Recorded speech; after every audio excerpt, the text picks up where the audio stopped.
طبعا قبل أن نبدأ يعني لا يملك الإنسان أن يفرض على الناس أن يحجب نساء الناس، وإنما يعني طبعا ولا نقصد أحد بهذا الكلام، وإنما مسألة لا بد من ذكرها وتبليغ شرع الله سبحانه وتعالى فيها.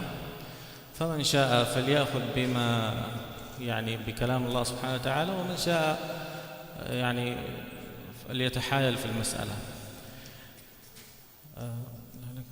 Bismillah. So inshallah, Shaykh is saying, for today he wants to talk about a matter or a topic that is very easy to get misunderstanding or very easy to get misinterpreted, but it is something that is very important and needs to be addressed and needs to be set clear so that people know what is right, inshallah. And that is the matter of the hijab for women. And he says that before we start, it's important to note that this is not something you impose on someone, but instead it's something that you try to explain and you try to show people the rules and legislation. You try to explain to people why things are right and wrong, and then it is up to them to make that decision. But it is important to figure out. He's going to mention 3 hadith, and we'll see inshallah what they are. قبل أن نبدأ، أولا طبعا لا نتهم من يعني يفهم الكلام خطأ أن يضع حجابا خاطئا من النساء. لا نتهمها بأنها تتحايل أو بأنها كذا، لا، قد يكون وصل إليها العلم هكذا أن الحجاب المنتشر الآن بين النساء بكشف الوجه وتغطية الرأس هو الحجاب الصحيح. أبدا لا نتهم أحدا بذلك، بسبب أنه كثر اللغط في هذا الموضوع. ولكن نحن إن شاء الله سنبرز فقط 3 أدلة بإذن الله، من خلالها يتبين هل صحيح الحجاب يكون بكشف الوجه أم بتغطيته. So inshallah he wants to reiterate before we go into the hadith again that we do not blame or say somebody's doing something wrong. We understand that people do their actions based off of the knowledge or based off the information that came to them. So people do what is best in their eyes according to what they know and what they think is correct. So we're not holding people accountable to a certain standard because we don't know how far or how much of this ilm that they know. And he said inshallah with the first hadith he wants to specify and say that like in the days that we are right now, there's a lot of a time where you see, and again we don't want to say like one type of hijab is right or wrong, but he wants to say that there's a lot of new trends or styles or different methods of hijab that people you would see wearing right now. We want to basically use a hadith, so a bunch of hadith, to deduce whether or the appropriate way of wearing hijab and how the actual hijab is described in the hadith, and see how we can implement that in today inshallah. أول الحديث حديث المغيرة بن شعبة رضي الله عنه حينما خطب امرأة وتزوجها، قبل أن يعقد عليها خطب امرأة، فأخبر النبي صلى الله عليه وسلم أنه خطب امرأة، فسأله النبي صلى الله عليه وسلم أنظرت إليها؟ قال لا. قال فانظر إليها فإنه أحرى أن يؤدم بينكما، أو كما قال صلى الله عليه وسلم. المقصد هنا الآن لو وضعنا المسألة أخذناها بالعقل بالفهم، لو أن النساء في ذاك الزمان بعد نزول آية الحجاب طبعا، لو أن النساء كن كاشفات وجوههن، هل من المعقول أن يخطب أحدا ويتزوج بدون أن ينظر إليها تلقائيا؟ عقلا الكلام هذا سيكون عبثا، لأن النساء كلهن كاشفات، فبالتالي أنا لا أختار إلا من أراها حسنة المنظر. أما وقد غطينا وجوههن، نساء الصحابيات رضوان الله عليهن غطينا وجوههن تماما، فهنا أتى موضع النظر، هل نظرت إليها؟ فقال لا، فقال انظر إليها. فما فائدة شرعية النظر إلى المخطوبة لو كانت النساء كاشفات؟ لو كان السفور يعني متاحا في شرع الله سبحانه وتعالى، ما فائدة النظر إلى المخطوبة؟ هذا عبث. مثل ما الواحد مثلا بيشتري سيارة، يقينا يعني ما احتاج أن الواحد يعني يكون ذكيا ويفكر، لابد أن أوصيه مثلا هل نظرت إلى السيارة ولا لا. لا، تلقائيا يعني إذا أراد أن يشتري سيارة أكيد أن ينظر إليها وينظر إلى ما تيسر منها. فكذلك النظر إلى المخطوبة لا يخطر ببال أحد. لو كان السفور أو كشف الوجه منتشرا، فلا يخطر ببال أحد أن يقول النبي صلى الله عليه وسلم انظر إليها، لأنه خلاص النساء معروفات، حتى ما يحتاج أنه ينظر مرة واحدة فقط، وإنما أمام ناظريه يعني صباحا ومساء. فهذا الدليل الأول. So he mentioned in the first hadith, المغيرة بن شعبة. So he approached Rasul sallallahu alaihi wasallam and he told him that he hasn't done the uqdah, he hasn't actually married the lady, but he told her that I'm engaged to this woman and inshallah I want to marry her. So then Rasul sallallahu alaihi wasallam, he told him, have you seen her, or have you looked at her face, basically, and he said that. And in the context of this hadith, he's basically trying to get to the point of whether women were covering their faces in that time or not. So the point he's saying is that if all the women in that time, so this is basically after the ayat about hijab, all these ayat were revealed, and all the women, like, they were following to their best like what was revealed to them at that time from the Quran and hadith and sunnah. So he's saying that the fact that the Rasul sallallahu alaihi wasallam, the fact that he told this man, did you see her face, or did you look at her before saying you want to marry or engage her, the fact that he's asking him, did you look at her, it's almost, to put it into context, if all the women were at that time, if all of their faces were covered or were not covered, so if you could see like all of their faces and nobody was having like a form of like covering their faces, there would be no point in saying, oh, did you look at her? Because if all the women were outside with all their faces exposed, then it wouldn't be logical to say, oh, did you see her? Because if your face is open, anybody can see you, like in the marketplace and whatever. So there's no point in saying to the man, oh, did you see her? Because if her face was uncovered, then of course everybody like knows who she is and what she looks like. But he's saying the fact that the Rasul sallallahu alaihi wasallam, the fact that he told that man, have you seen her face, implies that her face was covered at the time. And he's saying that this is also something that was very widely spread back then. And this is like as soon as the ayat about hijab and all these things were revealed, and they were following it to the best of their ability. So the one point he's making is that if Rasul sallallahu alaihi wasallam told him, have you seen her face? If all women's faces were clear or exposed at that time, there would be no point in asking this question.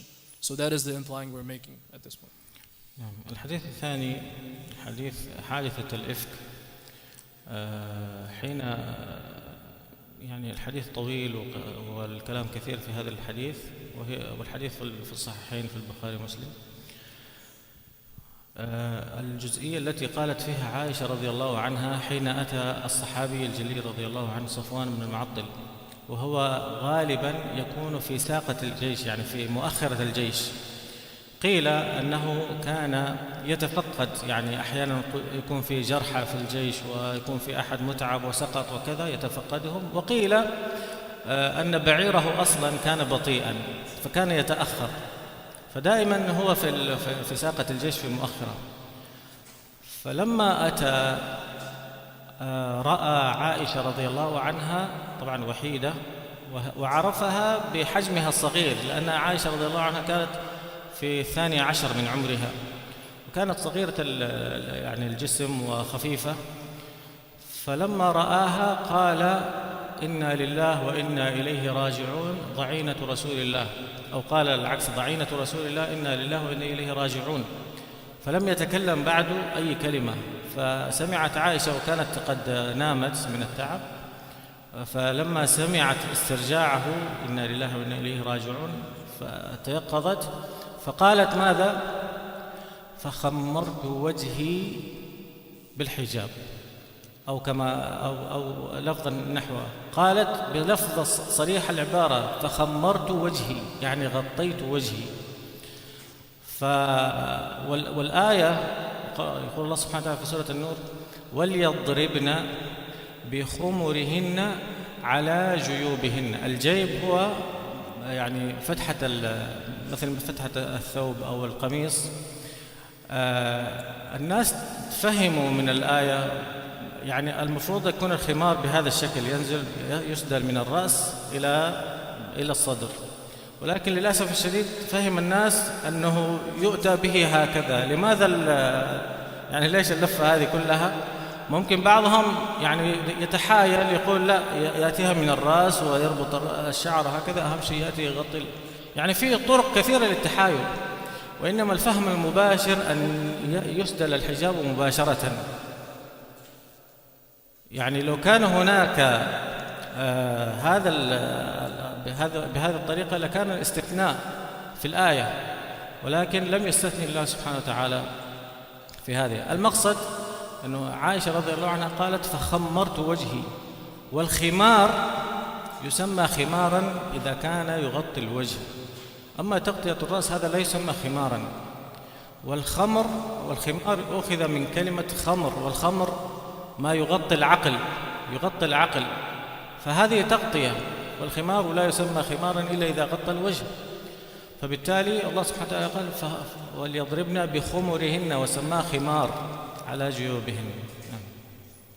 So we're mentioning the second hadith about An Aisha radiallahu anha. So there was a man who was known for whenever like they would go out for battles or wars, he was always at the end or at the far, one of the last people of the army. And this is because he would always, if somebody was injured or something happened, he would stay back and make sure the wounded were okay. And some people even said that his horse or like his camel was even slow. So he was always usually in the back of the army or the people who are walking. So it was said that on one of the times when he was still like behind everybody, he saw Aisha radiallahu anha, she was lying down on the ground. And he knew her by like her size, because at that time she was young. She had a very small figure, a very small build. So he knew her and he saw her lying down on the ground. So once he saw her, he said, Inna lillahi wa inna ilayhi raji'un. Because he obviously assumed if she's on the ground, she was passed away or something. And then he said maybe she was asleep from tiredness or something of the sort. But once she heard him say that, she immediately go and she covered her face. And once she heard and she knew his voice, she went and she covered her face. And then like a sheikh was describing, the verb he used in Arabic and in Fusha was khimar. And that is it's the type of veil that covers from your face up until where the opening of your shirt or your top is. So up until this area here where the covering or the first opening of your shirt. So that is the veil that was described in this case as the khimar, which is the thing that covers from your head to this region of where the first or second button of your top is. And he mentioned that even from like the balagha or like from the like novelty of the Arabic language is that the word khamr, which means like alcohol, we know alcohol is something that blocks the mind. And this thing was called khimar. It came from the word khamr because khimar is something that covers the face also. So that's where the word originated from. But he also said, and this is also to emphasize the covering of the face, is that in Surah An-Nur, the ayah says, وَلْيَضْرُبْنَ بِخُمُرِهِنَّ عَلَى جُوبِهِنَّ. So he says this was Allah subhanahu wa ta'ala ordering the women at that time to cover their face. And he used the same word from khimar, the same verb he used. And as we know, he said in the ayah to use the khimar in the sense where you cover the same area we talked about, from the top of the head to where the top of your shirt or blouse is. And then he also mentioned that nowadays there's a lot of times where you see you see women, they'll like use there's maybe some misunderstanding or something of the sort where they would take that and start from the top of the head and maybe go around the face, expose the face, and then cover the bottom here. Or they would take the same veil or whatever it is and tie behind the back of the head and then come in front and say, oh, we're covering the top of our head and this portion of the top of your chest. But he said that if that was the case, then in the ayah itself there would be an exception. There would say, oh, and to cover from their head to their chest except the face. There would be an exception in the ayah if that was the case. But the fact that there was no exception is that leads us to the conclusion that the khimar is something that covers from the top of your head to that area that we talked about. نعم. الحديث الأخير في هذا اللقاء حديث أم سلمة رضي الله عنها حين قالت وصفت حجاب الصحابيات نساء الأنصار حين نزلت آية الحجاب وليضربن. الآية الأخرى يا أيها النبي قل لأزواجك وبناتك ونساء المؤمنين يدنين عليهن من جلابيبهن. قالت فغطينا أو فغطت نساء الأنصار رؤوسهن كأن على رؤوسهن الغربان، كأن على رؤوسهن الغربان. تأملوا كيف وصفت وقالت كأن على رؤوسهن الغربان. لو اجتمع الغربان في مكان واحد اجتمعوا بحيث لا يبقى بينهم فراغات. هل يرى الوجه من الأقدام من التفاصيل الأخرى؟ أبدا لا يرى الوجه. ولكن الآن لو جمعنا النساء اللواتي يكشفن وجوههن مثلا في مكان واحد رأيت تفاصيل الوجه بالكامل بوضوح، وهذا فرق كبير في الوصف. يعني كأن على رؤوسهن الغربان حيث لا يرى شيء، فالرأس والوجه وكل شيء مغطى. وهذا الحديث الثالث. And in the third hadith is also another ayah from the Quran. And ممكن تردد الآية مرة. الحديث سلمة قالت وصفت حجاب الصحابيات كأن على رؤوسهن الغربان. Yeah, so it's a hadith, not an ayah. But what the hadith says is كأنهن على رؤوسهن غربان. And غربان we know is like crows, or like I guess crows, the black birds we see that come and like eat like dead animals and that thing of the sort. But the hadith describes that when one of the women was describing how the women were wearing hijab at that time, and they described it as if on their heads were those ghirban, those crows. And then if we want to basically make a comparison between that example and what we see now, is the Shaykh was describing that if you have a lot of crows in one area, like all flying in the same place, you'll not be able to see through their wings, or you'll not be able to see the shape of what is beneath them. They completely cover what is underneath them. But if we take an example of like the modernized style of hijab right now, and you have a lot of women in the same place, you wouldn't be able to describe it in the same way as a hadith where it is as if above their heads is ghurban, because you can clearly see the details of their faces and all these things. So even comparing the details of that hadith to what we see now, the description of the ghurban, of the crows that cover all the features of whatever is beneath it, doesn't apply. So that is also another indicator to how things have changed. نختم بس بإشكال يعني يحدث عن كثير من النساء، وهي مسألة كشف الوجه في الصلاة. يعني هم يستدلوا، يعني الذين يرون أن كشف الوجه هذا جائز يستدلون بأن كشف المرأة، أن وجه المرأة في الصلاة ليس بعورة، المرأة كلها عورة إلا وجهها وكفيها في الصلاة. قال أهل العلم أن هذا فرق بين عورة الصلاة وعورة النظر.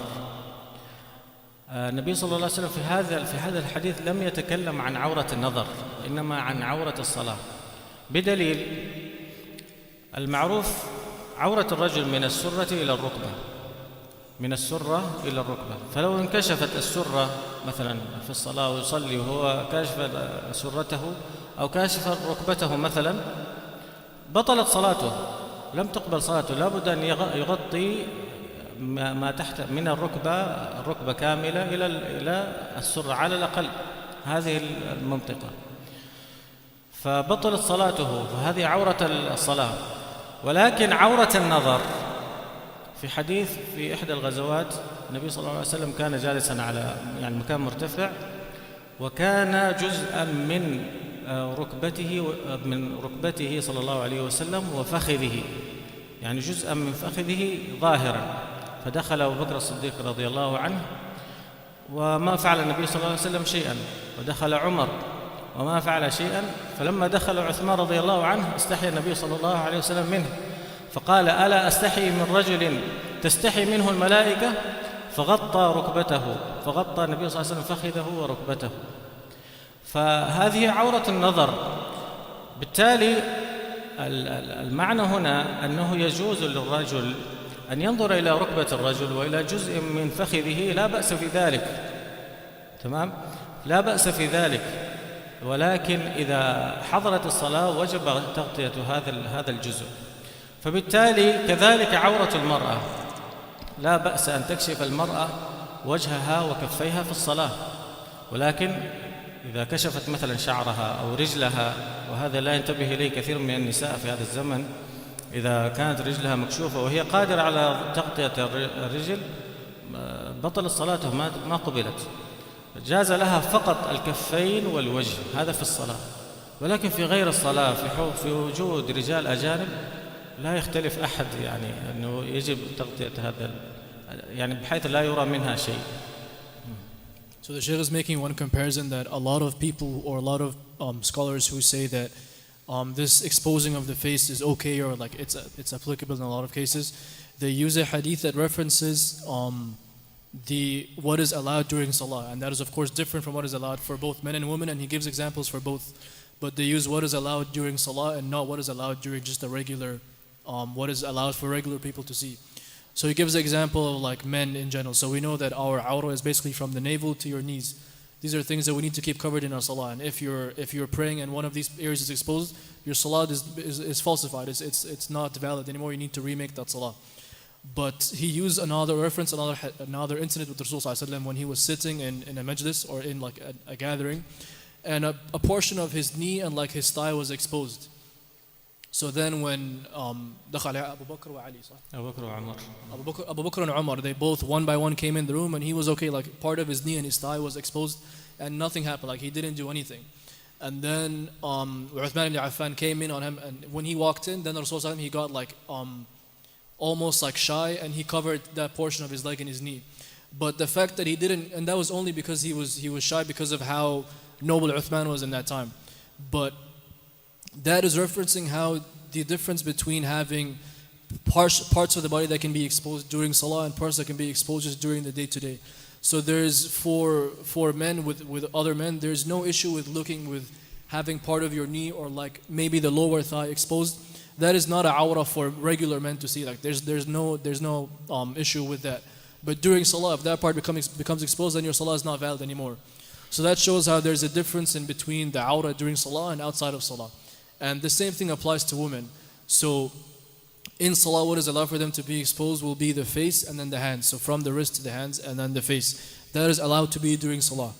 But otherwise, that is not the same case. Just like how with men we have, this can be exposed during salah and not in other times. The same case goes for women, where the face can be exposed in the hands during salah. But the opposite does not apply as well. طيب نعتذر عن الإطالة، وصلى الله وسلم وبارك على نبينا محمد وعلى آله وصحبه أجمعين.